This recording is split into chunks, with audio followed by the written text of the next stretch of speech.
Welcome to The Explainer. There's a question that's been debated since the ink on the Constitution was still wet. It's a question that continues to shape our politics and our culture even today. So, how do we even begin to answer that?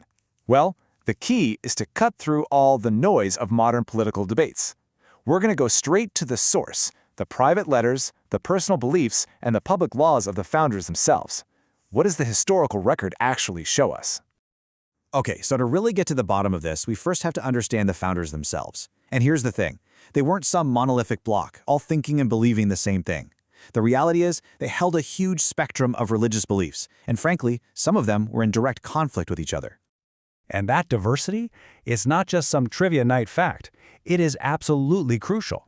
It's the very foundation of their entire political philosophy. You see, it's precisely because they disagreed so much on personal faith that they could all agree on one big shared goal: to build a government that would never, ever force a single belief system on its people.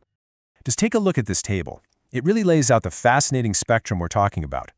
On one end, you've got guys like Patrick Henry and Samuel Adams, deeply, devoutly Orthodox Christians. But then, on the other end of the spectrum, you find figures like John Adams, a Unitarian, which means he actually rejected the idea of the Trinity. And then you have Thomas Jefferson, whose beliefs were even more radical for the time. And somewhere in the middle are men like Washington and Franklin, who were much more, let's say, private and practical about their faith. Now, a big influence on many of these guys, especially the heavy hitters, was an idea from the Enlightenment called deism. Its big appeal was the focus on pure reason.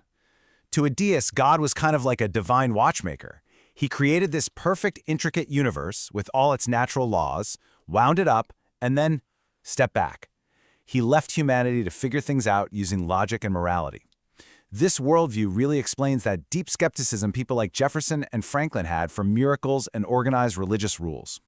And if you want a perfect, almost unbelievable example of this mindset, look no further than what Jefferson did with his own Bible.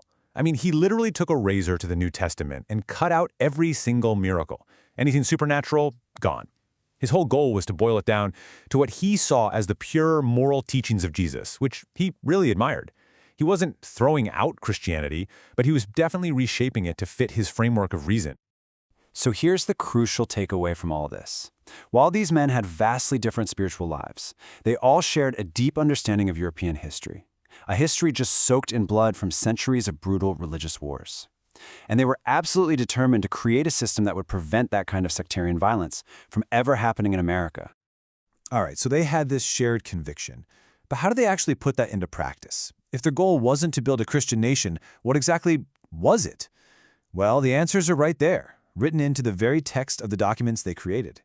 You see, they didn't just cross their fingers and hope for religious tolerance. No way. They engineered it, building it right into the machinery of government. They created what you can think of as a legal firewall, and they did it with two really groundbreaking and, for the time, incredibly radical constitutional rules.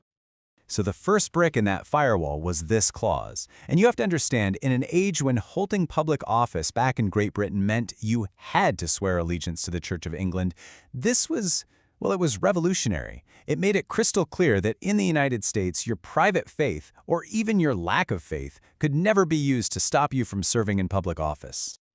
And just listen to that language. It's so direct, so absolute. No religious test shall ever be required. There's zero wiggle room there. And that was on purpose. It was a clean, radical break from centuries of European tradition that had enforced religious conformity on its leaders. The First Amendment then came along and really finished the job. It has these two clauses that work together like a 1-2 punch. The Establishment Clause stops the government from favoring any one religion, and the Free Exercise Clause stops the government from getting in the way of anyone practicing their own religion. Together, they create this space of government neutrality. And this brings us to a really subtle but incredibly important distinction they made. A lot of the founders, even the deists, absolutely believed that a moral population was essential for the republic to work, and they often saw personal religion as a good way to foster that morality. But, and this is a huge but, they saw a massive difference between that private virtue and an official, government-backed religion, which they saw as a poison to liberty. So, when you put it all together, you look at their private letters, you look at the laws they wrote, the conclusion becomes pretty undeniable.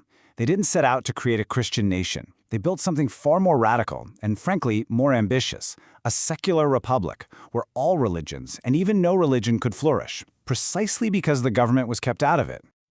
And look, this isn't just some dusty history lesson, right? The careful line they drew more than 200 years ago between private faith and public government is still right at the center of some of our biggest, most heated debates today. Really, understanding this history is a key tool for making sense of our world right now.